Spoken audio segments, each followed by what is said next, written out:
Welcome back. This is Flight Pass. My name is Simon, and we have arrived over the battlefield of Waterloo.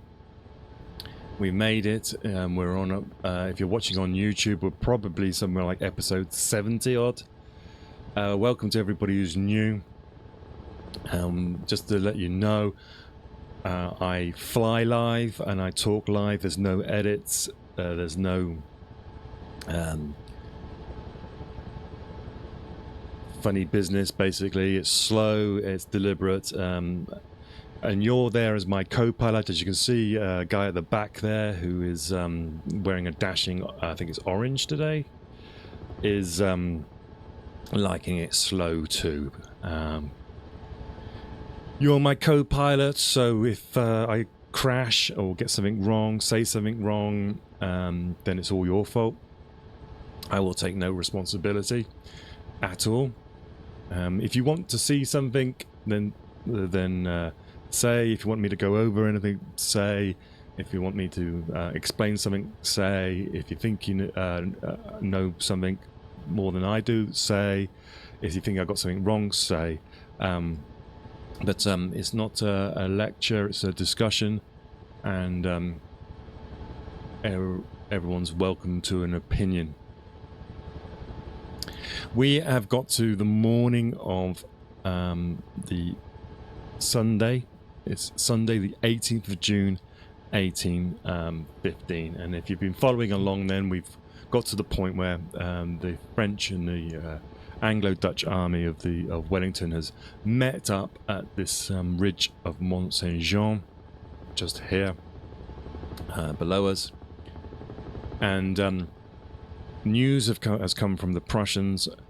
Blücher has persuaded his chief of staff that going to Wellington's aid here in the morning would be the best thing for the Prussians to do. So Wellington said he would stand here if the Prussians came with at least one corps of troops. So that looks like that's going to happen. Napoleon, well, we know he's trying to defeat the two armies piecemeal, so he was hoping that he would be able to he thought he'd already defeated the Prussians and sent them back to Namur and Liège, and he was now going to try to do the same to Wellington, but things are not working out for him. There's been a number of issues involving poor decision-making, lethargy by both him and Ney. Grouchy's gone the wrong way, so he's now put himself on the... he's supposed to be keeping himself between Napoleon and the Prussians, but he's found himself on the other side now. The rain has come. The rain is meaning that this battlefield is not going to be fit for a battle. It's going to delay the start. And Napoleon, we know, has been having some health issues. He's been going from kind of a state of lethargy to almost mania. But he's also the head of state. He's got head of state worries. He's got this political situation in Paris is worrying him. So the evening of the Waterloo, he's writing letters back to Paris. He's also got the strategic point of view to look at, and even possibly like some of the tactical, the actual order of battle to worry about. So he's not getting a great night's sleep. He's worried about whether Wellington will pull back. He's trying to defeat him quickly. Now, we know Wellington was thinking that if he doesn't stand here, he's going straight back to Antwerp. He's not going to bother with Brussels. He's going to do his tactics that he did in the peninsula. He'll pull back to a port city, defend that city, and go from there. Time is on his hand, as it were. Whereas with Napoleon, he needs a victory. We're just going to start around here. This, by the way, for anyone joined today, is the farmhouse of Le Caillou. This is Napoleon's last headquarters ever. And this is this building here.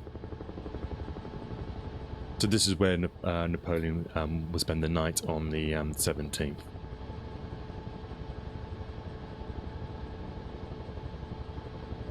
Right. Sunday the 18th, anyway. Lord Tennyson calls this the Loud Sabbath, and let's do it. We've come all the way from Elba, and we're now going to start this battle. We know Napoleon was spending his night here at Waterloo. At midnight, he leaves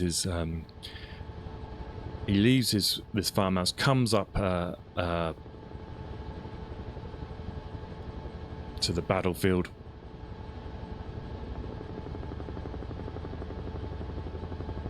and he's interested in seeing essentially whether when there is any sign of retreat occurring on this ridge. He was even contemplating a night attack at this point, I think, if Wellington was trying to sneak off in the night.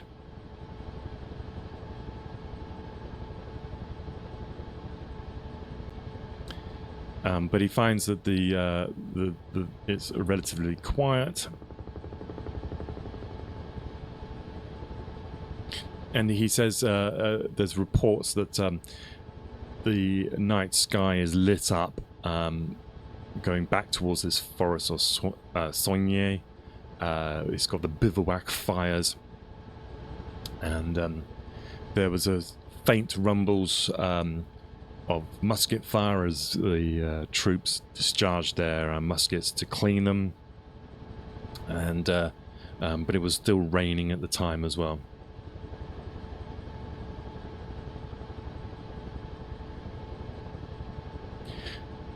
Remember, at this time, the French army hadn't really arrived. They're still coming up the road from Waterloo.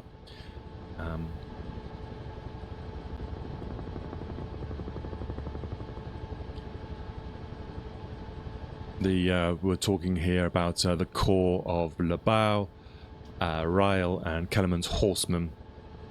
They are spread back all the way to Genappe, which you can see over there on the horizon there. So there's a long stream of French coming along, because the conditions now mean that it's really impossible for them not to use. They have to use the road, and so this is going to delay the troops coming up even more.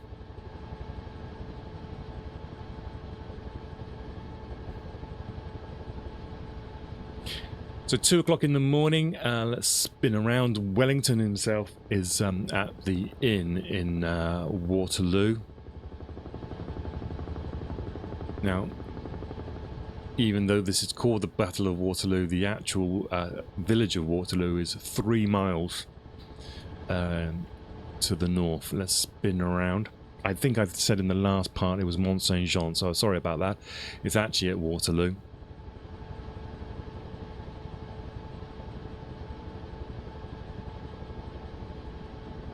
And let's and so you can see that marker there. Let's head that way.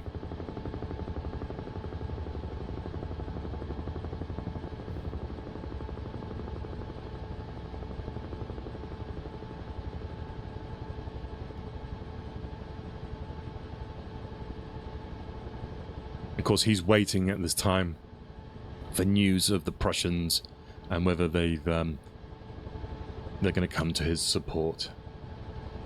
He rises early and writes a series of letters.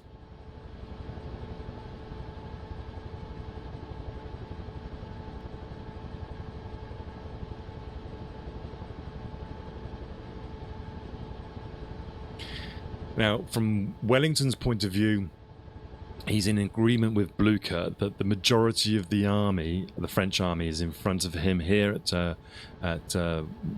Mont Saint-Jean, and that the only corps that's missing from the French army is that of Vandam's. They were incorrect in that assumption, because it was actually the corps of Vandam and Gerard's corps.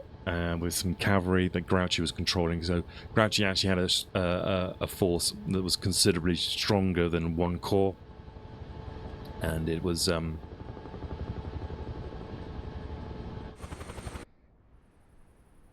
we are here then. This is Waterloo. The church is usually a good sign that it's the old part. So we're 3 miles now north of the battlefield, and somewhere in this area here was an inn that Wellington would be sleeping in. Yeah, so the corps that Grouchy had was 33,000 men, so that's significantly more than what Wellington and Blucher thought. So they actually thought most of the army was here at the French army was here at Mont-Saint-Jean. And it's at this place here then that a letter arrives. It's around about 2 a.m.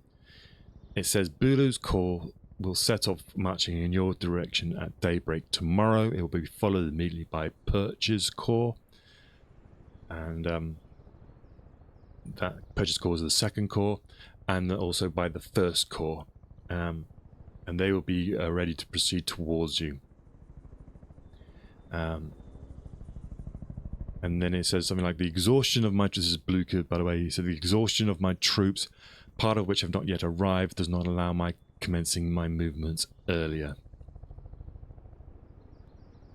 And so let's look at the quickly look at the map, so you get the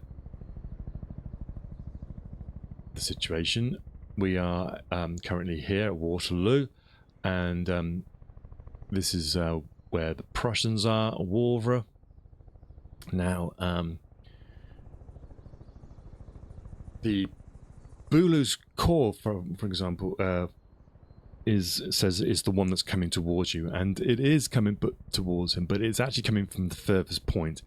Bülow makes it to this place called Dion-le-Mont on the evening of the 17th. And so essentially what happens is you've got Berge here is Ziethen's first corps, and just to the north of Wavre in this park here was the second corps of Perch. The third corps of Thielmann was assigned to be the defensive force at Wavre, and they were to be essentially deny Grouchy the ability to follow these other corps. So Thielmann will stay at Wavre, and what it means is that Bülow's corps has got to move through Wavre to pass through these other corps and head towards Waterloo, or the ridge at Mont-Saint-Jean.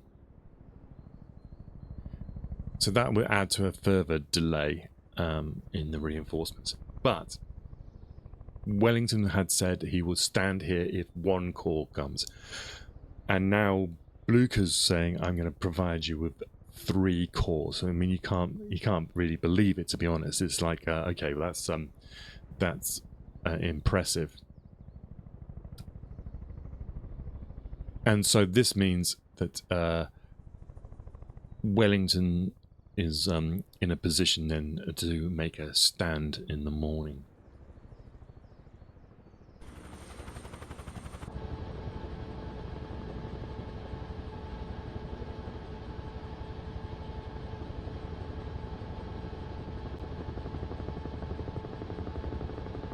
Oh. Blucher rhymes with languisher. Blucher. Thank you. I did not know that. Thank you very much. Blucher.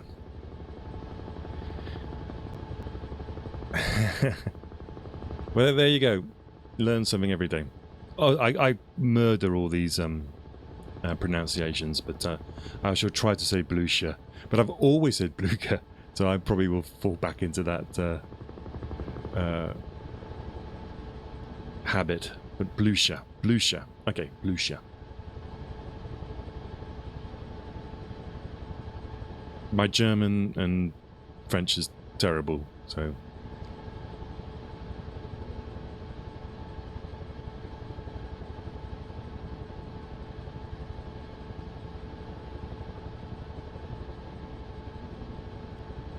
Right, what's happening then with Napoleon at this time? He's out inspecting the troops. Don't mention them all, no. Okay. Yeah, okay, I got away with it. He started it.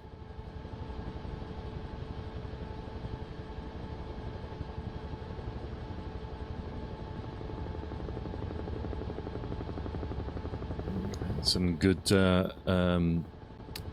Faulty Towers knowledge there.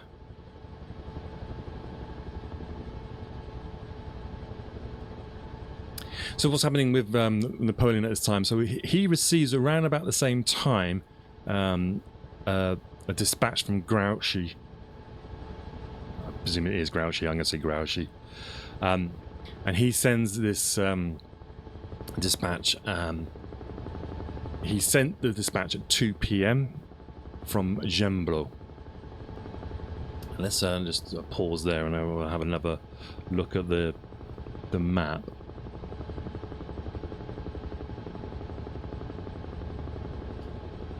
So at 2 p.m. Grouchy's here at Gembloux, and he sends a message across to Napoleon, and Napoleon staff don't receive this until late in the early in the morning. He says Grouchy informs Napoleon that he stopped here at Gembloux for the night, and he tells Napoleon that he believes the Prussians are withdrawing in two different directions. One part of the army is moving north to Wavre, and the other is heading to a place he says is called Perezes. Now, Perezes.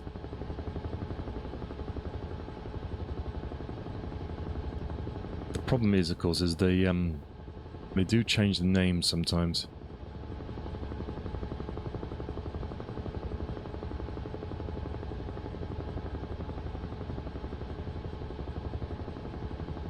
I'm assuming what he means by that is that they're going east. I can't see a place called Perezes.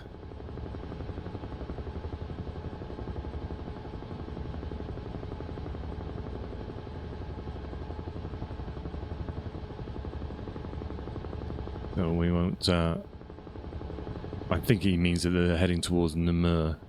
When he mentions this Perezes place, I think he means it's the troops, the 8,000 odd troops that deserted on the battlefield of Ligny.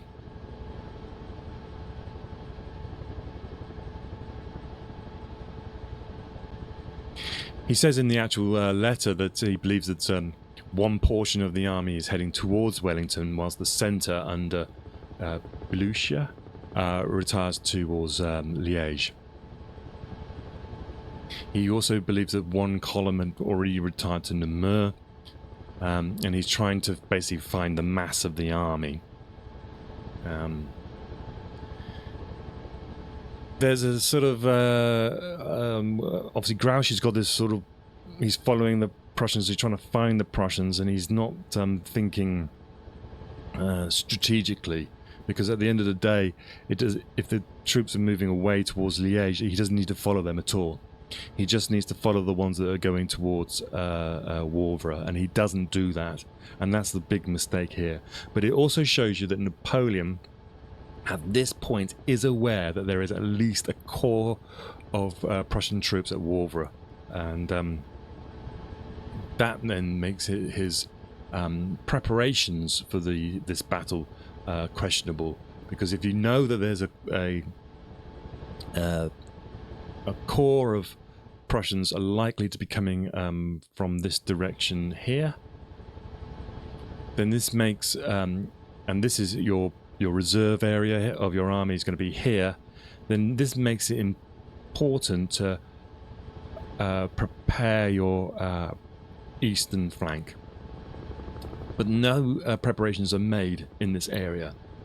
This village of Plossnoy is not prepared, or even what he should have done is sent some troops, or patrols at least, to these forests up here, and just by controlling the heights of this stream, river, valley, which we see here, would be a good place to prevent the Prussians from coming out. But we'll find that actually there's nothing here. This place where you would expect the Prussians to be the most vulnerable, so this valley, the steepness, the mud chutes, the sort of muddiness, coming up this slope here and pouring out of this forest here. If Napoleon had posted even one division here in this area, he could have denied the Prussians the ability to join up with Wellington, but he doesn't do that. So that's his one of his mistakes.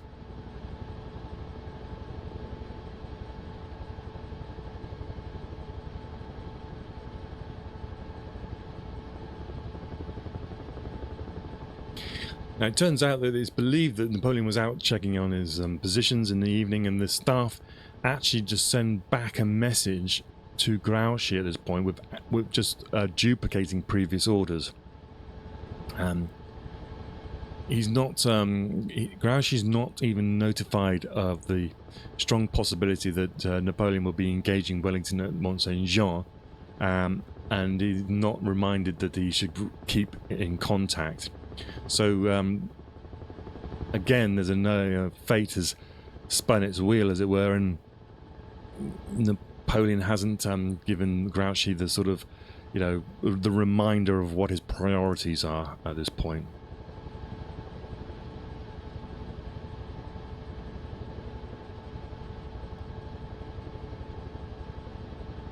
When Napoleon gets back in the evening from his tour of his positions, he reads the dispatch and he sees nothing of any alarm. He doesn't send a reply to Grouchy not until around about 10 o'clock in the morning. So what we have then is a guy, Grouchy, who later on is the guy who's blamed for not marching to the sound of the guns, but he has no context of what those sound of the guns mean. He's not told that there will be an engagement here. He's not told of the significance of the engagement that might be occurring here. He's not given any heads up to us to stop following your ghosts towards the east. Follow the guide to Wolver, and if you have to, cross straight to me now.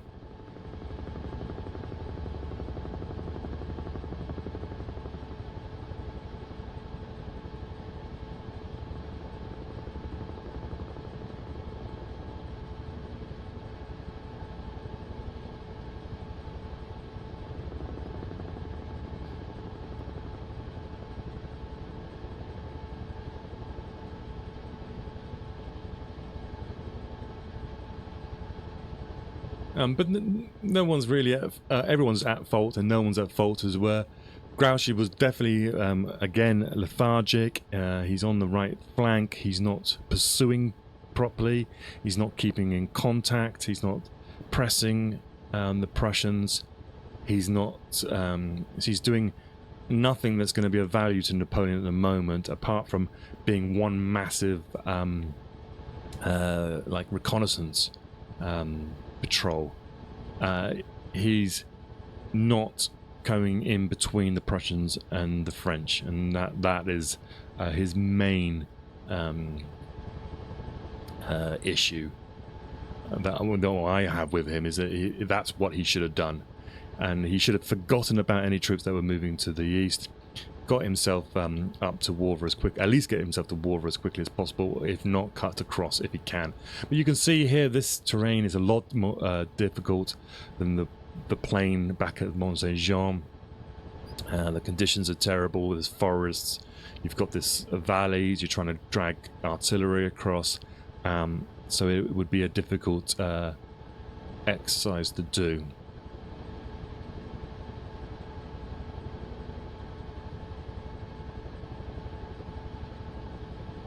Alright, I think that's a good point to grab a glass of water.